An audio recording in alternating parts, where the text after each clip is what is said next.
Many people are speaking many things about the upcoming bypoll at Bhawanipur. Conjectures are coming that Bhawanipur is habitated by many non-Bengalis like Punjabis, Gujaratis, Marwadis, Biharis, and the conjecture is such people are mainly BJP voters. They are business persons, and business persons are mainly BJP voters. Such hypotheses are being floated in the social media by various people. However, my observations are different. I know many business persons, non-Bengali business persons of Bhawanipur, Maniktala, and Bengali business persons too, who wholeheartedly want to vote for BJP, wholeheartedly wanted to vote for BJP in the last assembly election, but could not. The reason is, as they are business persons, they have to operate within an ecosystem, and the ecosystem is Trinamool dominated. Moreover, booth-wise, the Trinamool men keep a very good track of every house. Booth-wise voters list and which voter belongs to which house, and after that, after the result comes, they count and understand that which house voted and which house didn't vote for them. So these type of risks are there, and business persons, they have high stake, so they do not usually take risks of endangering their existence. So it is very wrong to categorize that non-Bengalis means BJP voters and business persons means BJP voters. It's not at all that. It depends on how much the person, when he goes to vote, cast his vote, how much he upholds his political thoughts. It depends on that. And this is a predominant reason why many people didn't cast their vote at all.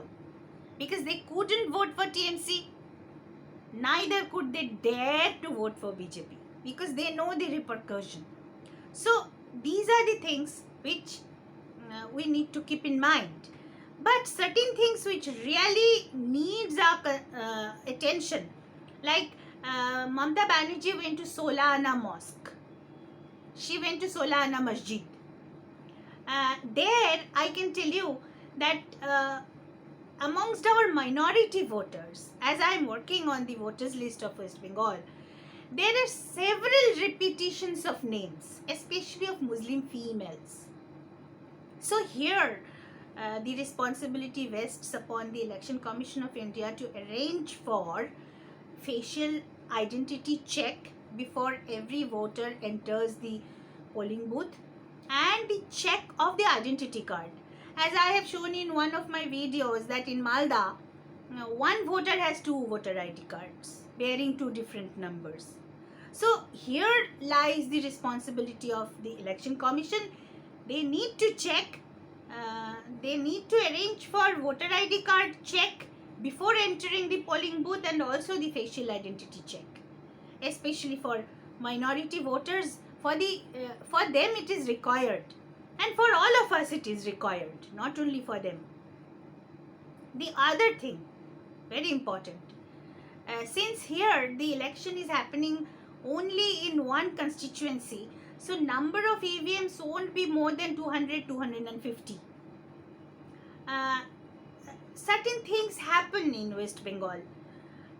The EVM which was there in the polling booth where people casted their votes, and the EVM which goes for counting may not be the same EVM.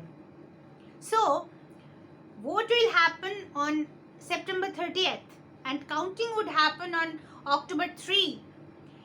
For these 3 days, the EVMs remain in strong room. In this case, the EVMs won't go out of Alipur, because the election is in Bhawanipur assembly constituency. So the EVMs would remain in Alipur. We have to remain very cautious that EVMs are remains protected within the strong room. And the other thing, when the EVMs go for counting, who works in the counting section? The WBCS executives, the people of the state executive services, And I tell you, I give you an information. Mamata Bandyopadhyay pays WBC's executives 7 increments extra from the other employees of other departments of equivalent rank. Why does she pay WBC's executives 7 increments extra? Doesn't she expect anything in return? It's likely that she expects. And what is the return? Such people working during electioneering.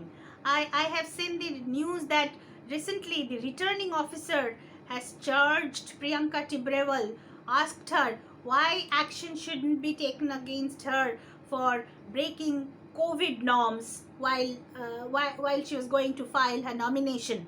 So these returning officers, they are the WBC's executives. And when the counting would happen, the people who would supervise the counting would be WBC's executives. So when they will report that as per Form 20, as if those who have seen the Form 20, when they report that which party got how many votes, you never know what they are reporting, whether they are reporting it correct or wrong. So these things need to be really monitored. So these are the real issues. If we have to fight the evil power, then we have to know the actual instruments of the evil. We have to leave the choice of the demos. Means we have to leave the choice of the people up to them. Whosoever they want to vote for, they let them vote. But what we need to really monitor is how our bureaucrats are functioning. The administrative infrastructure is being misused or not. Those things need to be very much monitored and controlled. And that much I just wanted to say. Thank you very much.